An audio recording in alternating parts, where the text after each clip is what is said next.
On va commencer le shiur avec une halakha.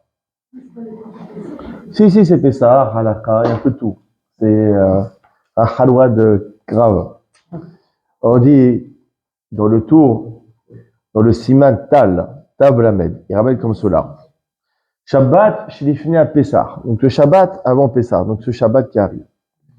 Comment on l'appelle? Corinne autour, on l'appelle Shabbat Agadol, le grand Shabbat. Ça veut dire quoi? Il y a des petits Shabbats. D'accord, mais le grand rabbin, là, Gad Elmaleh, le grand rabbin, ça fait des petits rabbins. Ça veut dire. On dit, pourquoi on l'appelle le grand Shabbat? Parce qu'il s'est passé quelque chose d'extraordinaire, ce Shabbat-ci. Vatam, la raison, donc ça c'est le tour qui le dit. Les filles chez Naasavo Nesgadol. Parce que dans ce Shabbat qui précède Pessah, a eu lieu Nesgadol, un très grand miracle. Il explique. Chez Pessah Mitzrayim, le Pessah qui précédait l'exode, qui précédait la sortie d'Égypte. Donc le Pessah, avant la sortie d'Égypte. D'accord? Pessah, c'est quoi Pessah? C'est le nom de l'agneau, le nom du sacrifice. Le sacrifice pascal, ils appellent. Pessah Mitzrayim, le sacrifice, donc Pessah, l'agneau pascal en Égypte, donc avant la sortie de l'esclavage, Mikro Be'asor. Il fallait le prendre le 10 Nissan, le 10 du mois. Kedirtiv, comme il est écrit, Be'asor la Chodesh Azé, le 10 de ce mois-ci, donc c'est le passage qui dit, le 10 du mois de Nissan, Bikru Lahem, ils prendront pour eux, Ish Silevet Avot, chaque homme prendra pour sa famille, c'est la baït, un agneau par maison, par famille. Ok? Donc il y avait la mitzvah de prendre l'agneau dès le 10 Nissan, tandis qu'il sera consommé, d'abord qu'il sera sacrifié quand? Que le 14, il sera consommé la nuit du 14 au 15. Donc il fallait le prendre déjà 4 jours avant. On fait ça, Shalso Israël Misraïm, Aya Beyom Hamishi. Or, le Pessah, où les bénis Israël sont sortis d'Égypte, d'accord, c'était tombé un jeudi. Kitab et Seder Olam, comme a marqué dans Seder Olam. D'accord? Donc, quand est-ce qu'ils l'ont sacrifié? C'était donc Pessah, le 14 et le 15. Du coup, le 10, d'accord? Donc, étant donné que Pessah, c'était jeudi, donc le 10 du mois, ça tombait quel jour? Ça tombait Shabbat. Shabbat. Donc, il trouve que le 10 Nissan, où il fallait prendre l'agneau, c'était Shabbat. C'est-à-dire que Shabbat, il devait sortir, acheter l'agneau pendant Shabbat. Parce que selon la Torah, il n'y a pas d'interdiction d'acheter. C'est Hachamim qui ont interdit de faire du commerce le Shabbat, de peur qu'on va arriver à écrire dans le calepin. Ah, tu me dois ci, tu me dois ça, je fais l'addition, etc. De peur qu'on va arriver à écrire, Hachamim, ils ont interdit de commercer. Mais selon la Torah, avant Hachamim, à l'époque en Égypte, il n'y avait pas Hachamim encore. D'accord? Ils avaient le droit d'aller dans le marché et d'acheter l'agneau. Donc ils devaient, le 10 du mois qui était Shabbat, ils devaient acheter l'agneau. D'accord? Oui, bien sûr, il n'y avait pas Mouxé encore, il n'y avait pas toutes ces interdictions.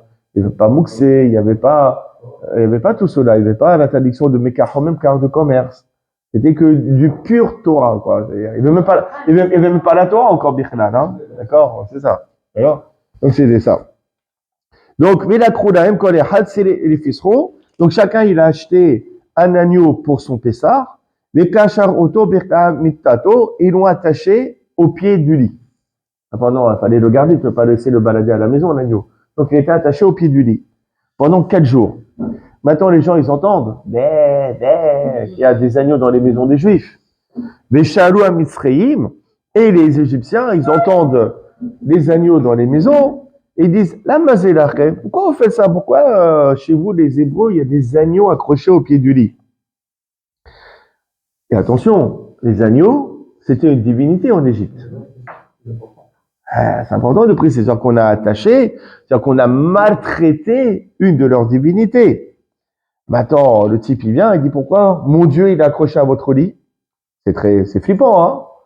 Véchivou, et ils ont répondu avec aplomb, avec courage, et Shroto les Shem Pesa Hachem Alinu. C'est pourquoi? Parce que dans 4 jours, on va l'égorger, parce que c'est Hachem, notre Dieu, qui nous l'a ordonné. Imagine le courage. D'accord? Imagine le courage. Si tu te balades en Inde et que tu prends une vache et tu l'égorges devant tout le monde, ah, c'est Dieu qui m'a ordonné, tu vas te faire lapider. D'accord? Pour pas dire autre chose. D'accord? Hachem, allez-nous. Normalement, qu'est-ce qu'ils auraient dû faire les Égyptiens? Ils auraient dû les tuer sur place. Quoi? Vous avez sacrifié ma divinité ou vous tuez avant? Ah non, il y a eu un miracle. Vayushinehem kahot. Leurs dents se sont cassées. Dans le sens, ils sont devenus blêmes. Al-shurhati lohem. Ils étaient blêmes, ils étaient choqués d'entendre cette annonce que leur Dieu sera égorgé. Velo ayurashaim lomar lem davar. Ils n'avaient pas le droit de dire un quelconque mot. D'accord? Ils ne pouvaient rien dire. Ah, vous allez égorger? Ok, ils étaient sidérés. Il n'y avait pas de force, ni d'agir, ni de répondre. Et ça, c'est un miracle. C'est un miracle. Un jour, vous rentrez dans une mosquée le vendredi, vous prenez, vous le brûlez, et il reste, ah bon, ok, tout va bien. C'est un miracle. C'est impensable. D'accord? Et bien, c'est ça le miracle qui s'est passé le Shabbat avant Pessah. D'accord? C'est que justement, on a eu l'affront de dire que votre Dieu, on va l'égorger, et eux, ils étaient incapables de réagir. Mais Hachem Otohanes, et à cause de ce miracle-ci, Corinne Oto, on l'appelle Shabbat Agadol, le grand Shabbat. C'est ça qu'on appelle Shabbat Agadol. Le Beit Hadash, il pose une question. Il dit, parce que ce miracle qui s'est passé un Shabbat, alors le Shabbat avant Pessah, alors on le commémore en l'appelant Shabbat Agadol, ouais? Mais depuis quand on fixe les jours de fête en fonction des jours de semaine? D'accord? Par exemple, on a reçu quand la Torah? On a reçu le jour de Shavuot. C'est tombé quand? C'est tombé un Shabbat. Est-ce que Shavuot, ça tombe tous les Shabbats? Est-ce qu'on veut dire parce qu'on a reçu la Torah Shabbat, alors le Shabbat, d'accord, qui précède la date du don de la Torah, d'accord, le 6 Sivan, d'accord, on va faire fêter Shavuot? Non, on fixe pas les jours de fête en fonction des jours de semaine. On fixe en fonction du jour du mois. D'accord? Le miracle, il s'est passé quand? Il s'est passé le 10 Nissan. Donc, normalement, chaque année, le 10 Nissan, ça peut tomber aussi bien un lundi, mardi, mercredi, jeudi, peu importe. Normalement, le 10 Nissan, on devrait commémorer ce miracle. Or là, ici, on ne commémore pas ce miracle en fonction du jour du mois, mais en fonction du jour de la semaine. Depuis quand on fait ça? C'est tombé un Shabbat. Ok, c'est bien. Non. C'est tombé le 10 Nissan. Normalement, c'est le 10 Nissan. Peu importe quel jour ça tombe, c'est là qu'on devrait le commémorer. Pourquoi on va le commémorer Shabbat? Parce que ça s'est passé un Shabbat. C'est bizarre, on n'a jamais vu ça dans aucun jour de fête. C'est la question que pose le Beit Hadash, le bar. Alors, on va essayer de répondre. Et pour cela, il faut voir un commentateur extraordinaire.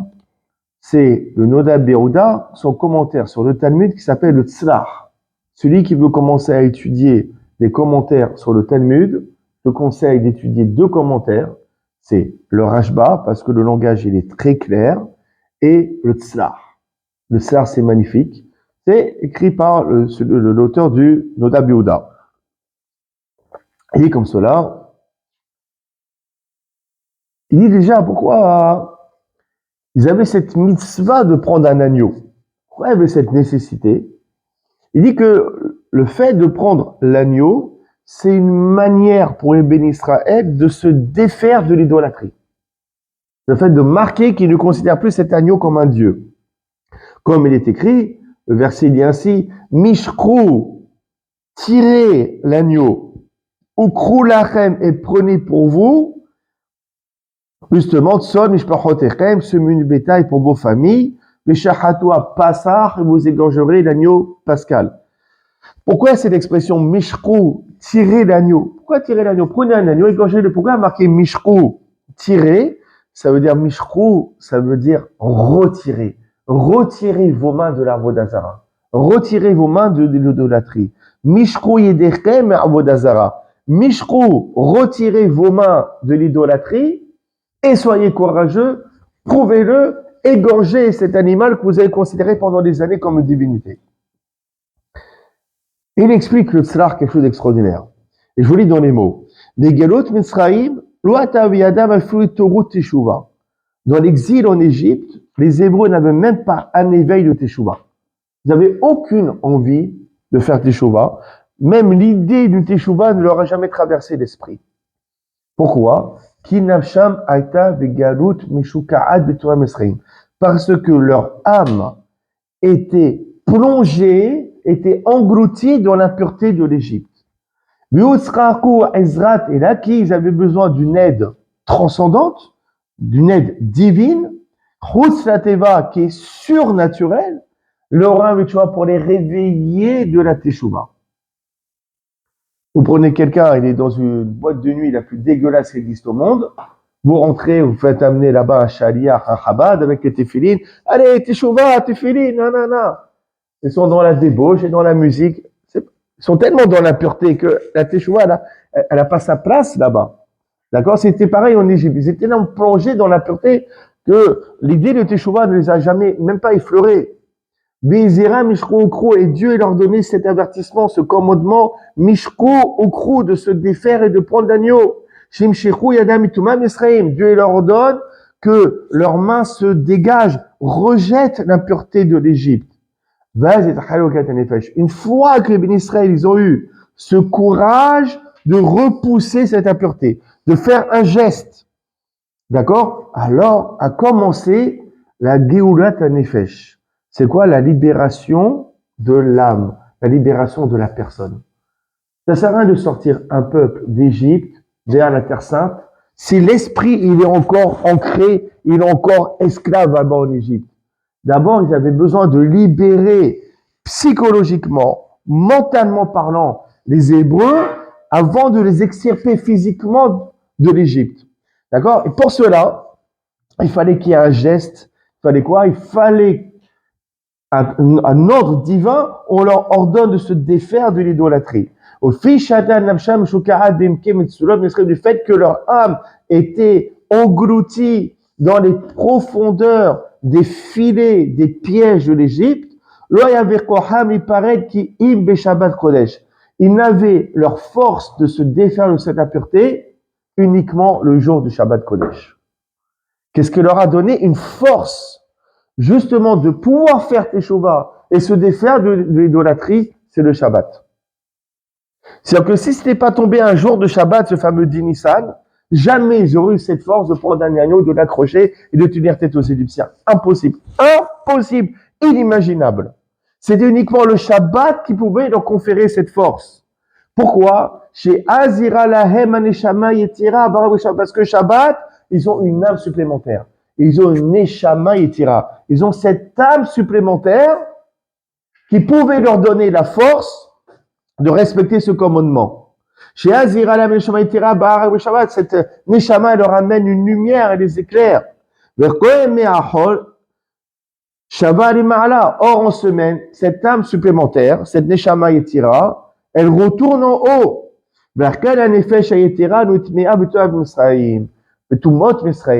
Or, cette âme supplémentaire, elle n'a pas été impurifiée, elle n'a pas été contaminée par l'impureté d'Égypte. La Neshama, qui est là en semaine, d'accord, elle est impurifiée par ce pays d'Égypte, par cette impureté, par ces mauvais mœurs, ouais, par leur mauvais agissement. Mais cette âme supplémentaire, elle vient que le Shabbat. D'accord? Elle n'a pas été impactée, impurifiée par les jours de semaine. Donc cette Neshama supplémentaire, elle est restée pure. Mais cette Neshama pure, c'est ça qui a donné une force au béni Israël de prendre l'agneau, de l'acheter, de l'attacher au lit, de tenir tête aux Égyptiens. En dehors de cela, c'était impossible. C'est pour cela que ce miracle, on le fixe en fonction du jour du Shabbat et non pas en fonction du jour du mois. Parce que qu'est-ce qui a donné cette force au béni Israël d'accomplir justement cette action et de provoquer ce miracle? C'est le Shabbat et pas le jour du mois. Comme ça, le Tzlach Nouda Biouda, il répond. C'est quelque chose d'extraordinaire, une très belle réponse. Néanmoins, il faut quand même une explication. D'accord? Pourquoi cette âme supplémentaire, elle n'a pas été impurifiée? Cette âme supplémentaire, elle vient le Shabbat. Mais quand elle descend, elle se retrouve où? En Égypte. Alors pourquoi elle n'a pas été contaminée, celle-là aussi? Pourquoi on dit que cette âme supplémentaire, elle est restée pure? On ne comprend pas. Pour répondre à cela, il faut voir ce que le Rabbi Milouvrin, dans Divrei Emet, il répond. il rentre dans la psychologie de Pharaon. On ne comprend pas. Ouais, tout le livre de Shemot, c'est un livre de psychologie. Vraiment. Hein. Dans l'agissement de Pharaon, vous avez tout le comportement du pervers narcissique. C'est Pharaon. Et là, vous allez remarquer quelque chose qui paraît bizarre dans l'état d'esprit de Pharaon. Donc, on arrive, Dieu il s'est révélé à Moshe, tu vas aller libérer mon peuple. Moshe il arrive tout penaud, d'accord? Et il vient voir, il dit voilà, tu vas libérer mon peuple. Secondé par son frère Aaron. Pharaon, il les dénigre. Et il dit, ah bon, vous pensez à la liberté? Non seulement vous n'aurez pas la liberté, mais en plus, on va aggraver la servitude. On va renforcer la servitude. La paille qu'on vous donnait avant pour la fabrication des briques, on ne va plus vous la donner. Ouais? Comme ça, il dit, l'autre aussi fou la tête vous n'allez plus donner la paille. Car c'est des fainéants. Ils pensent à la liberté. Comment ils osent penser à la liberté? Comme c'est des fainéants et comme ils n'ont pas beaucoup de travail à faire, alors ils pensent on va sortir de l'esclavage et on va offrir des sacrifices à notre Dieu. Donc qu'est-ce qu'il dit Pharaon? Pour leur enlever toute envie, toute idée de liberté, tirba d'avoda. On va renforcer la servitude. D'accord? Et qu'ils arrêtent de parler de paroles mensongères. Quelque chose qui ne parle pas ici. Imagine, vous êtes à la place de Pharaon. Vous avez un peuple qui a une envie de se rebeller, qui a un désir de liberté. Qu'est-ce que vous faites? Fais-leur croire que tu leur donnes un peu plus de liberté. Ah, vous pensez à la liberté? Vous êtes fatigué, hein, vous travaillez trop, hein, c'est ça? Bon, vous savez quoi? On va faire les 35 heures Zarma. Vous allez avoir deux semaines de congé. Donne-leur l'impression que tu les soulages. Et comme ça, tu tempères la tempête. Ouais? Mais lui, Pharaon, au contraire, vous en avez marre du travail, vous avez des envies de liberté, ben vous allez travailler encore plus, vous allez crever dans le travail. Et Pharaon, en faisant cela, tu renforces leur fantasme, leur désir de liberté. C'est tout le contraire qu'il fallait faire. C'est quoi cette psychologie de Pharaon? La question est extraordinaire du Rabbi Lublin. Vous savez quoi? Il y a quelque chose qui est connu. Ça, on l'a vu dans le Sido du Harizal, du Rabbi Shabtai. Il dit que les Bénis Israël, ils avaient atteint, ils s'étaient engloutis, enfoncés dans le 49e degré d'impureté. Le dernier, c'est le 50e. S'ils seraient restés encore un petit peu, d'accord? Alors, ils auraient atteint ce 50e degré d'impureté, c'était fini pour eux, on n'aurait pas pu les libérer. Comment cela fut possible de libérer les Bénis Israël vraiment dans la dernière seconde et de faire en sorte qu'ils n'atteignent pas ce 50e degré d'impureté? Alors, le Rabbi Melouvlin répond. Regardez, je vous dis dans les mots parce que c'est extraordinaire. Chez Kavanat, Paro, Aya, Beolato, Baem, Shabeda, Maïe, Dezé, Tartav. Le but de Pharaon, c'était de les asservir encore plus. Verasal, Ertesam, Aye, Dezé, les Nouchari, Toumar, Rahmaïsan. Lui, en renforçant l'esclavage, il voulait les faire descendre dans ce fameux 50e degré d'impureté. Et ça a quasiment réussi. Ils sont tombés jusqu'au 49e. S'ils seraient restés encore une seconde, ils auraient plongé dans le 50e degré. C'est pour ça qu'ils ne devaient pas rester. On ne comprend pas ici. On parle d'esclavage et on parle d'impureté. C'est quoi l'impureté égyptienne? C'est la philosophie égyptienne. C'est les mauvais mœurs. C'est la débauche. C'est les mauvais agissements. C'est l'immoralité. Quel est le rapport avec l'asservissement et le travail? Parce que Pharaon, il a compris quelque chose d'extraordinaire. Et c'est ce qu'on appellera plus tard le syndrome de Stockholm. C'est-à-dire quoi? Plus on écrase une personne, plus celle-ci, elle adhère aux idées de son bourreau. C'est ce qu'il dit. Il a très bien compris, Pharaon. Pour qu'ils adhèrent à cette philosophie égyptienne, qu'est-ce qu'il faut faire? Il faut que je les écrase. Plus je veux les victimiser, plus je vais les écraser. D'accord? Ils vont avoir le syndrome de Stockholm. C'est quoi? Plus ils vont adhérer à cette philosophie égyptienne. Et effectivement, il les a écrasés à un tel point que les Béni Israël et les Hébreux ont perdu leur conscience, leur esprit critique, et ils ont commencé à adhérer à cette philosophie grecque. Et ils allaient plonger jusqu'au 50e degré d'impureté. Et ça, il a compris. Comment il fait un pervers narcissique? Il vous écrase au plus profond, qu'après, finalement, vous allez l'aimer. Vous allez dire, mais en fait, c'est lui qui a raison. C'est lui qui a raison. C'est lui qui pense bien. C'est moi qui suis bête. C'est lui le plus fort. C'est lui. Et vous lui donnez raison. Et plus il vous écrase, plus vous allez adhérer à ses idées. Ça s'appelle quoi? Ça s'appelle l'abdication de l'âme. C'est que la personne, elle s'oublie, elle devient objet, elle devient chose de son bourreau. Et ça, Pharaon, il a très bien compris. Comment je vais les purifier en leur donnant encore plus de travail? Plus je vais les dominer, plus je vais les maltraiter, plus ils vont m'aimer, plus ils vont aimer l'Égypte, plus ils vont dire que cette philosophie, plus ces mœurs, ils sont magnifiques, plus on va y adhérer, plus on va vivre comme des Égyptiens. Et il allait y arriver, justement. Oui, ça, depuis 3000 ans, hein, ça a été écrit. Tous les psychanalystes, les psychologues, ils ont compris ça des années, beaucoup plus tard. Et c'est quelque chose qui est extraordinaire. C'est-à-dire que l'esclave qui est asservi, plus on l'asservit, plus on lui prive de la liberté, d'accord? Plus ses forces sont asservies à celui de son maître, à celui de son tortionnaire, alors là, plus la victime, elle perd tout désir de liberté. D'accord? Pourquoi? Parce que étant donné qu'elle est écrasée par son tortionnaire, elle appartient à son tortionnaire. Elle a plus de liberté, elle a plus d'existence en soi. D'accord? C'est pour cela que cette personne, elle veut pas devenir libre. Parce que le jour où elle devient libre, elle se sent perdue, puisqu'elle s'appartient plus à elle-même, elle s'appartient à son bourreau. Donc, elle souffre, mais elle reste chez son bourreau parce qu'elle lui appartient, et parce que c'est son repère, et parce qu'elle ne connaît que cela. Quelle idée de liberté? Quelle idée de liberté?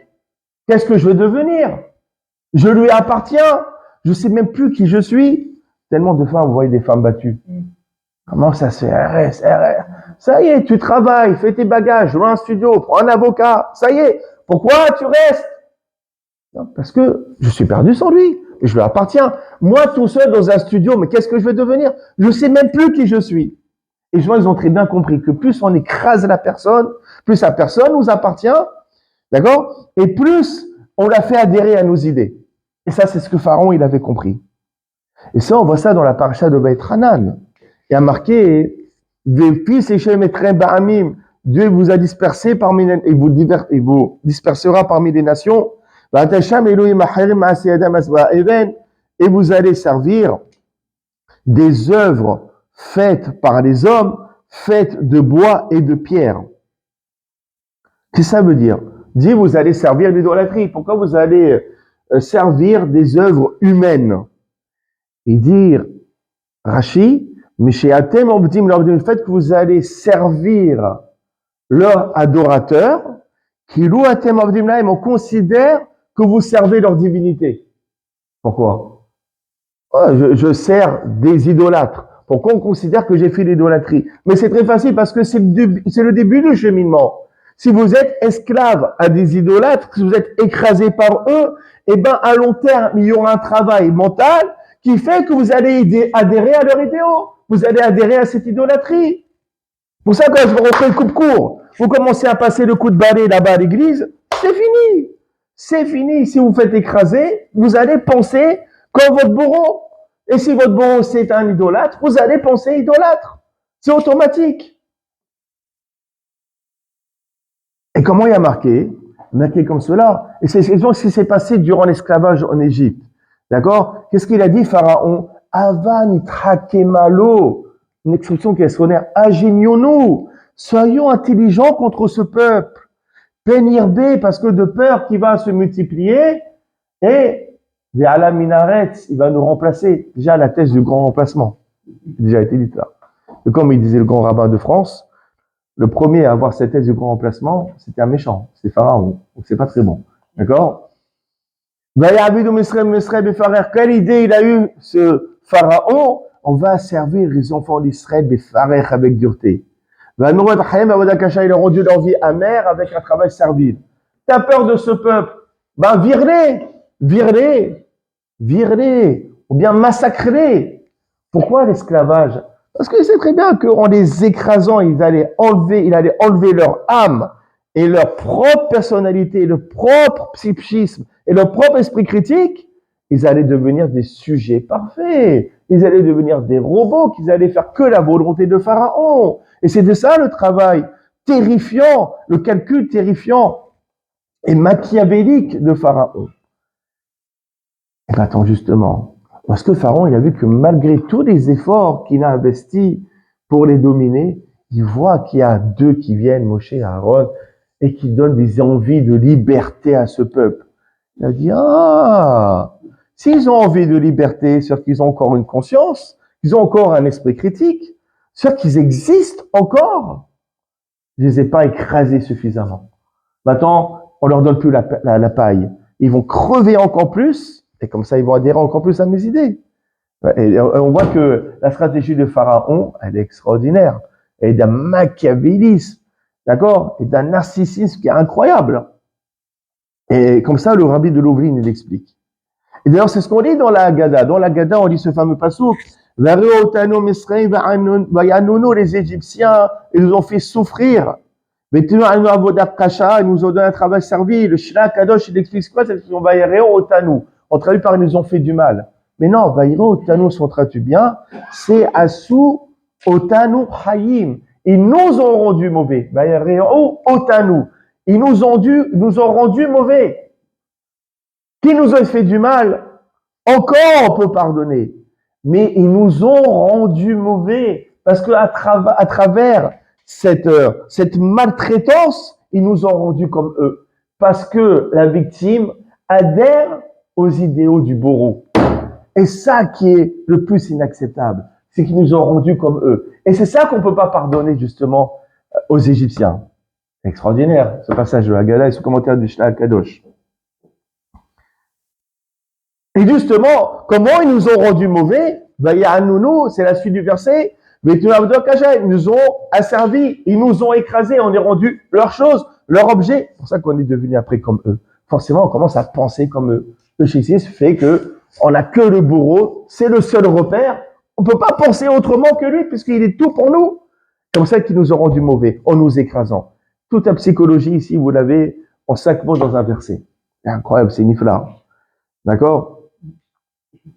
Et pourquoi? Parce que, étant donné que la personne, elle va se faire écraser constamment, c'est que l'inacceptable devient acceptable, puisque c'est devenu commun, routinier, c'est quelque chose de normal.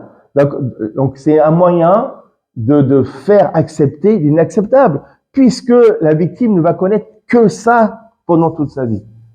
C'est incroyable, c'est ce que Pharaon, il a déjà compris. Et regardez.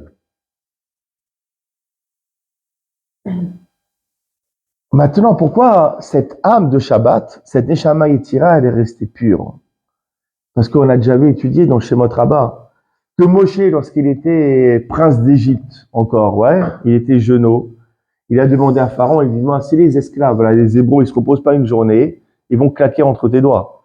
Ils vont pas tenir longtemps. Il faut leur donner un jour de repos. Quel jour on leur donne? Shabbat.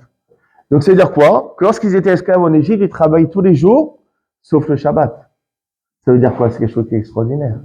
Ça veut dire que toute la semaine, leur âme était écrasée. Ils avaient quasiment plus d'âme. Cette âme, elle pouvait pas s'exprimer parce qu'elle était maltraitée. Mais cette âme supplémentaire qui tombait le Shabbat, elle n'a jamais été maltraitée parce qu'il n'y avait pas d'esclavage de Shabbat. Et donc, cette Neshama supplémentaire, elle pouvait encore s'exprimer. Elle pouvait encore avoir une conscience. Elle pouvait avoir un esprit critique. Et donc, elle pouvait avoir le courage de dire, je refuse tout cela. Je vais prendre l'agneau, je vais l'accrocher au lit, je vais l'égorger, et il n'a qu'à crever l'agneau, vous et vous tous. D'accord? Parce que je refuse cet état d'esprit, je refuse cette philosophie, je veux être quelqu'un de libre, capable de penser par moi-même. Mais il n'y avait que cette Neshama qui tombe le Shabbat, qui n'a pas été maltraité, qui pouvait conférer une telle force au béni Israël. C'est pour cela que ce miracle qui s'est passé le Shabbat, et on le fête au Shabbat et non pas à la date du mois. Quelque chose qui est extraordinaire. Il dit,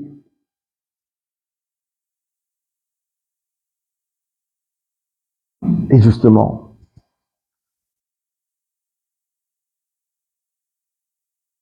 qu'est-ce qu'il a dit, Pharaon? Il a dit, oh là là, s'ils ont des envies de liberté, c'est que ils sont pas assez asservis.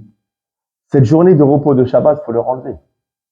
Et justement, c'est ça ce qu'il dit Pharaon. Quand il dit Tirkbad avoda ala anashim, quand il dit on va renforcer la servitude sur les hommes, qu'est-ce qu'il avait en tête? On va leur retirer le Shabbat.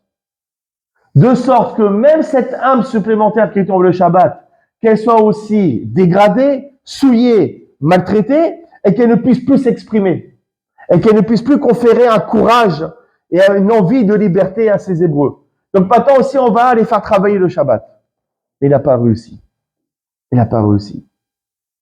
Vous savez pourquoi il n'a pas réussi? Pourquoi ça n'a pas marché? Le calcul de Pharaon, il était extraordinaire. Pourquoi ça n'a pas marché? Vous savez pourquoi? Ça n'a pas marché. Non. Parce que à partir du moment qu'il y a eu une légère prise de conscience, c'est défini pour Pharaon. À partir du moment que la femme battue, elle prend conscience que ça n'est pas normal. Juste une once de prise de conscience, c'est fini pour le mari violent. C'est le début du mécanisme où la femme, elle pourra s'en sortir. Pareil, quelqu'un qui est soumis à un bourreau toute sa vie, à partir du moment qu'il y a une petite once de conscience que ça n'était pas normal tout cela, c'est fini pour le bourreau. Ça va prendre le temps qu'il faut, mais on est dans le début d'un très long mécanisme. Mais c'est le début de quelque chose. C'est là, à partir de là, que le bourreau est fini pour lui. Et c'est exactement ça. Pourquoi Pharaon, malgré tous ses efforts qu'il avait pour aggraver la servitude, il n'a pas réussi? Parce que c'est Moshe, Aaron, ils sont venus, ils ont réuni le peuple, ils ont dit tout ça, ça n'est pas normal. Vous êtes des êtres humains. C'est pas normal de travailler 24 heures sur 24. C'est pas normal de se faire fouetter. C'est pas normal de prendre vos bébés, qu'on les égorge ou qu'on les met dans les pyramides. Mais réveillez-vous, ça n'est pas normal. Tout cela n'est pas normal. Mais eux, ils croyaient que c'était normal, les bénis Israël. Ils croyaient que c'était normal. Ils ont connu que ça. Pour eux, ça ne les choquait pas plus que cela. Dès que Moshe les a réveillés, ça y est, ils ont une petite prise de conscience. C'était fini pour Pharaon. Et d'ailleurs, on le voit dans le texte. Veïtsaakou, béni Israël, ils ont commencé à crier vers Dieu. Et Dieu, il a su. Pourquoi il ne savait pas avant? Ici, on parle de prise de conscience.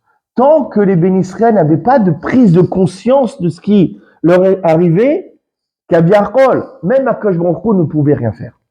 Parce qu'il y a eu quelque part, le pharaon est allé trop loin aussi. Il est allé trop loin parce que Dieu lui a envoyé la 10e plaie, ou quelque chose comme ça. Alors même déjà avant. Et donc, c'est quelque part, il y a une volonté de Hachem de lui envoyer la 10e plaie pour que alors avant même, aient conscience avant même, avant même le début des plaies, là où il est allé trop loin, c'est quand il est devenu lépreux, parce qu'il a marqué Vayamot Melech Mitzrayim. Le roi d'Égypte, il est mort, et les bénis Israël, ils ont crié vers Dieu. C'est quoi? Il est mort, en fait, il était lépreux. Et qu'est-ce qu'il faisait? Il égorgeait 150 bébés le matin, 150 bébés le soir pour se baigner dans son sang, soi-disant ça allait guérir. Et là, ça a éveillé une prise de conscience chez les Hébreux. Ils disent, mais c'est pas normal. Ça, c'est pas normal. Ah, il y a eu la prise de conscience. Ils ont crié. Dieu, il a dit, ah, ça commence à s'ouvrir au niveau du cortex, au niveau du cerveau. Il y a une prise de conscience. Je m'occupe du reste. On va débuter le processus. Mais avant que Pharaon n'ait pas parti aussi loin, tant qu'il n'y avait pas cet éveil, même Akash Baruch Hu ne pouvait rien faire. Parce que ça commence par la tête. C'est pour ça que Pharaon, il ne pouvait plus rien faire. Allez, plus de paille. Ok. Allez, travaille le Shabbat. Fais ce que tu veux. C'est fini. Tous ces 600 000 Hébreux que tu as devant toi, c'est plus les mêmes qu'avant. Ça y est, ils ont commencé à réfléchir, ils ont une prise de conscience. C'est fini pour toi, Pharaon. C'était le début après. C'était le début, les displays, les dialogues, les miracles. Mais d'abord, ça faut que ça commence dans le cerveau, dans la conscience, pour que le reste puisse démarrer. Et là, justement, c'est que ça, c'est extraordinaire. Hein, quand on réfléchit, attends, à notre petit niveau, toute la semaine. Pardon, je vais terminer là-dessus. Effectivement, il y avait la conscience. Mais la conscience seule, il faut l'exprimer par un acte. Qu'ils aient conscience qu'il fallait devenir libre, c'est bien, mais il fallait le concrétiser par un acte. C'est quoi l'acte? C'était le fait de prendre l'agneau, de l'attacher. C'est-à-dire que si la conscience ne s'exprime pas par un acte, on peut rien faire. C'est-à-dire que si la femme battue, elle a pris conscience, mais elle va pas porter plainte, ça marche pas. Il faut qu'il y ait une action. Si elle prend pas ses bagages, c'est que tant qu'il n'y a pas un acte, c'est pas fini. Quelqu'un qui a pris conscience qu'elle a été maltraitée, ça va pas porter plainte ou autre chose, ça servira à rien. La prise de conscience, il faut que ça manifeste par un acte. C'est pour ça que les bénis Israël, ils ont eu cette conscience, mais il fallait quand même le marquer en prenant l'agneau, en l'attachant et savoir confronter ces bourreaux, se confronter dans le fond des yeux, justement, de face à face et de leur dire non, ce Dieu et toute cette philosophie que ça représente, toute cette idéologie, on la refuse. D'accord? Donc, fallait prise de conscience, action et confrontation pour que le processus de libération se fasse. On le retrouve ici dans toute cette histoire de Pessah, hein, on retrouve tout ce cheminement. Et justement, là, on voit quoi? Franchement, on a l'angoisse de Pessah, hein.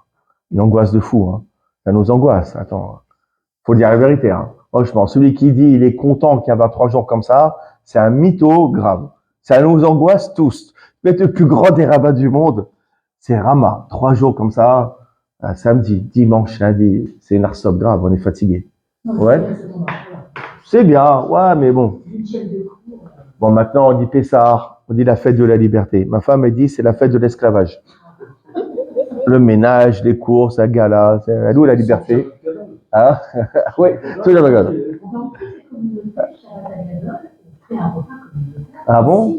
Non, on ne faisait pas, nous. Bon. Mais en tout cas, on voit que c'est 3 jours qui nous angoissent. Vous savez pourquoi tous ces efforts-là? Parce qu'en fait, Pessah, c'est la prise de conscience. C'est la libération du mental. Or, comme on a expliqué, pour que le mental se libère, il faut qu'il y ait une action physique.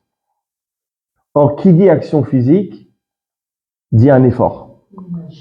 Eh oui, donc à travers le ménage, à travers les courses, à travers la gala, à travers les préparatifs, c'est un effort physique. Et pourquoi? Parce que tout cet effort physique, il doit être la résultante d'une prise de conscience. Si on est conscient que Pessah, on va sortir de tout ce qui nous embêtait, et Tziat Mitzrayim, la sortie de l'Égypte, c'est quoi Mitzrayim? C'est aussi Metzarim. C'est quoi? C'est les limites. D'accord? C'est les limites. J'ai des limites dans mon cerveau. Il y a des choses que j'acceptais avant que je refuse d'accepter. Je veux sortir de ces cloisons, de ces limites. Si on prend conscience de cela, que Pessah, c'est la libération du mental, alors on comprend que si le mental, il doit se libérer, ça doit passer par une action physique. D'où le ménage, d'où les courses, d'où la gala, d'où les préparatifs. Si on a conscience que c'est la réparation, tout ça, ça contribue à la réparation de notre mental, alors on pourra l'aborder avec beaucoup plus de joie et de simcha et Pessah Kasher de Sameach. Et l'importance des rituels et des